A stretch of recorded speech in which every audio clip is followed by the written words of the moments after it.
you've said the Venn diagram overlap between UX happy tools and customization happy tools is very small and non-existent. So I think the first question is, what do you mean by that? So what I mean by customization happy tools is really tools that like expose the innards of what you're doing. So I'm a really big fan of a tool called Pipedream. I take every opportunity I can to like just shout from the rooftops about it. It's basically a Zapier competitor, but I can't even put my finger on why it's better. It's just amazing. The controls that you're exposed are like, right? For example, dealing with rate limits, if I'm trying to like enrich my CRM with like from Apollo or something, is very easy because I can limit how many times a particular workflow runs within a second. And so then I can very easily say, okay, well, Apollo has a rate limit of, I don't remember what it is. Let's say 5 requests a second. It's very easy, right, to control that.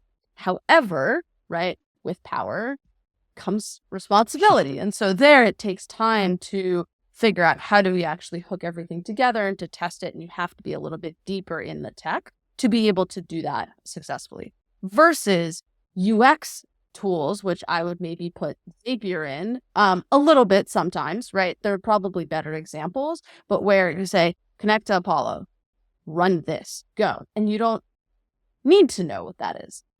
In that case, right, if you don't need to know what that is, it's probably a good generalization, and the UX path in that case is probably a good layer and a good abstraction over the things you probably don't really want to spend time thinking about. However, there are times when I'll give another example. Account matching in Salesforce. Sometimes you want to only match accounts that are like only consider accounts existing if they're assigned to someone that works at the company today, right?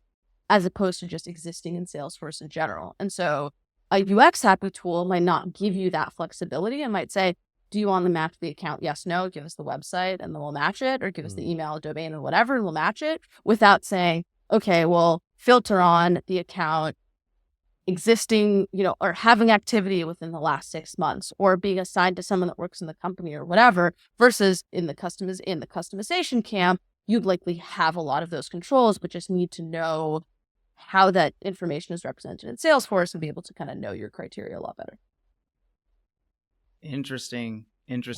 So it sounds like on one hand, there's very customizable solutions that you can do, and you can build maybe a more robust setup and solve for these maybe long tail problems, and that's on one side. And on the other side, you have a very easy to use UI that can solve the problem for you, but you're not going to be able to get very far if maybe something unexpected happens. Or is that kind of what you're saying? Yeah, exactly. Gotcha. And then, so why do you think that when we purchase Martech or we set up Martech that we're pretty optimistic about, hey, everything's going to go the way that we want. We're going to be able to solve for this solution.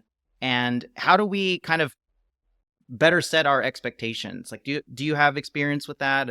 And what do you think? I think there are really two things that we need to think about. The first is, who are we optimizing for when we think about a tool? Who's going to be using it, right? Is it going to be an AE or SDR that really doesn't care about the tool at all, but just wants to like set their vacation or just wants to look at some account or whatever, right? Or is it going to be someone that's one layer deeper and setting up the workflow, or really cares about account matching and all the rules and being able to granularly match accounts, right? Is that a business requirement or not? And if the answer to both is yes, then we need to be able to both appeal to this more business persona that's just trying to get the job done, and also these technical requirements. And I think we're overly optimistic about trying to do both. But what I have found time and time again, and I am generally an optimistic person, and I have gone multiple times with these very optimistic ideas about having one tool and one approach kind of fit both, but it very, very rarely does. So that is, I think, the expectation that a tool will fit both is, I think that's just an unrealistic expectation, is what I've kind of encountered time and time again. And so the way to solve for that is making sure we have the UX happy tool, right? For someone that just wants not to have a steep learning curve. They want it to be intuitive. They want to be able to update a certain setting or just view a certain report or whatever.